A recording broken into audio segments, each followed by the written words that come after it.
सच में हुआ था या एक सपने में हुआ था तो क्या फर्क मालूम पड़ेगा?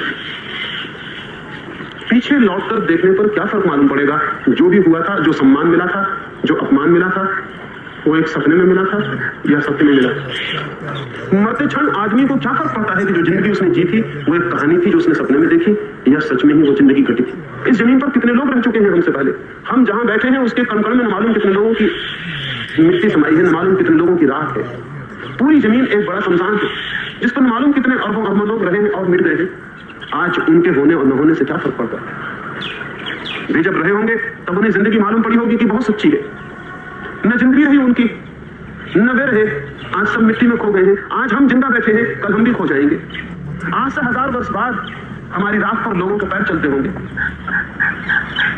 तो जो जिंदगी आखिर में राख हो जाती हो, उस जिंदगी के सच होने का कितना अर्थ? जो जिंदगी अंततः खो जाती हो, उस जिंदगी का कितना मूल्य?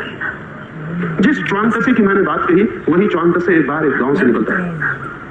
रात का वक्त था, गांव के बाहर आया तो एक मरघट पर एक खोपड़ी पड़ी थी आदमी की, वो उसके पैर से टकरा गई।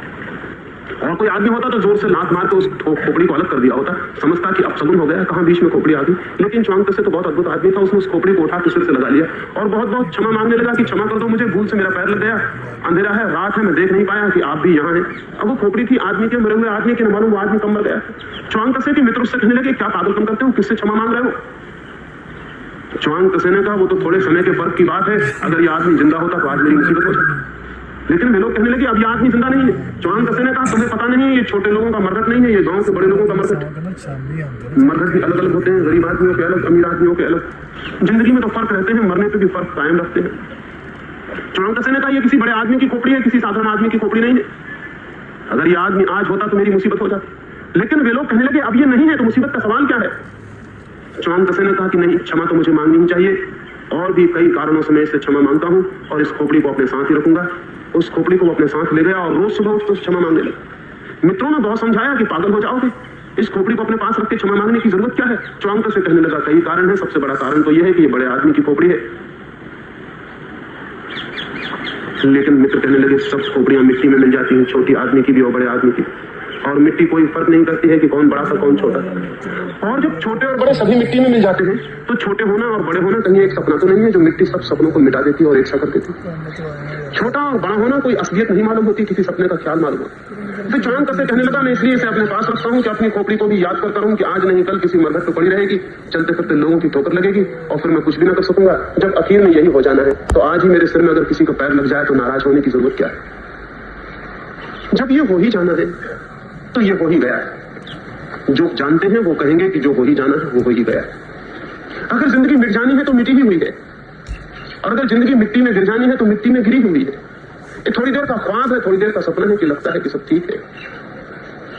अगर हम थोड़ा विस्तार से जीवन को देखेंगे तो हम पाएंगे सभी कुछ खो जाता है, सभी कुछ मिट्टी हो जाता है। और जहां सभी कुछ मिट्टी हो जाता हो वहां सत्य मानने का कितना कारण। लेकिन हम कहेंगे कि सपना तो क्षण भर को होता है, रात में। जिंदगी तो 70-80 वर्ष 100 वर्ष की होती है। लेकिन अगर और थोड़ी आंखें खोलकर हम देखें तो इस विराट जगत में 100 वर्ष भी क्षण भर से ज्यादा नहीं मालूम होते। इस पृथ्वी को बने कोई 4 करोड़ 4 अरब वर्ष हो चुके हैं। इस सूरज को बने कोई 6 अरब वर्ष हो चुके हैं। लेकिन ये सूरज दुनिया में सबसे नया अतिथि है। वो जो और तारे हैं वो इससे बहुत पुराने। ये सूरज सबसे नया है, 6 अरब वर्ष, ये बहुत नया मेहमान। वो जो और तारे हैं उनकी संख्या लगाना बहुत मुश्किल है कि वो कितने पुराने। इस विराट समय के प्रवाह में 100 वर्ष का क्या अर्थ होता है? कोई भी अर्थ नहीं होता। कहीं चांद तारों को पता भी नहीं चलता कि 100 वर्ष कब बीत गए।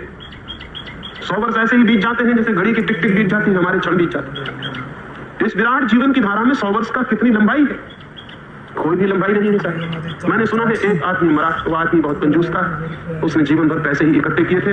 मरते वक्त उसने एक किताब पढ़ी थी और उस किताब में लिखा हुआ था कि स्वर्ग में पहुंचने पर वहां की एक एक कौड़ी भी अरबों खरबों रुपयों की होती। वो आदमी तो जिंदगी भर रुपए ही इकट्ठा करता रहा था, मरते वक्त भी यही सोचता मरा कि अगर स्वर्ग में एक कौड़ी भी मिल जाए तो गजब हो जाए, क्योंकि अरबों खरबों की होती। जैसे ही उसकी आंख स्वर्ग में खुली उसने कौड़ी खोजनी शुरू कर दी। देवताओं ने उससे पूछा कि क्या कर रहे हैं? उसने कहा कि मैं एक कौड़ी चाहता हूँ, सिर्फ एक कौड़ी। मैंने सुना है अरबों खरबों की होती है, एक कौड़ी स्वर्ग की। उन देवताओं ने कहा ठहरो, एक क्षण ठहरो, हम तुम्हें दे देंगे। एक क्षण की जगह घंटों बीतने लगे, दिन बीतने लगे। तो उसने कहा कि वहां से वो एक क्षण कब बीतेगा? तो उन देवताओं ने कहा कि तुम्हें ख्याल नहीं, जिस स्वर्ग में एक कौड़ी अरबों खरबों की होती है वहां एक क्षण भी अरबों खरबों वर्षों का होता है। एक क्षण रुको, अभी दे देंगे। वहां पैमाने, जीवन के पैमाने बहुत बड़े हैं। अंतहीन पैमानों में 100 वर्षों का क्या अर्थ है? कितना अंतहीन पैमाना है, इसका हिसाब लगाना बहुत मुश्किल।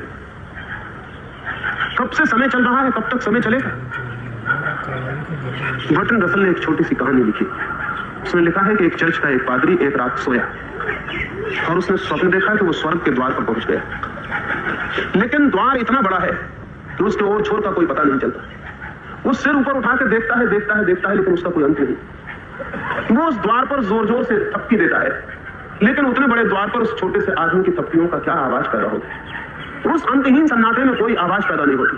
वो सिर पटक पटक के मर जाता है और बहुत दुखी होता है, क्योंकि सदा उसने यही सोचा था कि मैं तो भगवान की दिन रात पूजा और प्रार्थना करता हूँ, जब मैं जाऊंगा तो भगवान मुझे द्वार पर ही हाथ फैलाए हुए आलिंगन करने को तैयार मिलेंगे। यहाँ दरवाजा ही बंद है और यहाँ इतने जोर से पीटता है वो, लेकिन कोई आवाज नहीं होती क्योंकि दरवाजा इतना बड़ा है।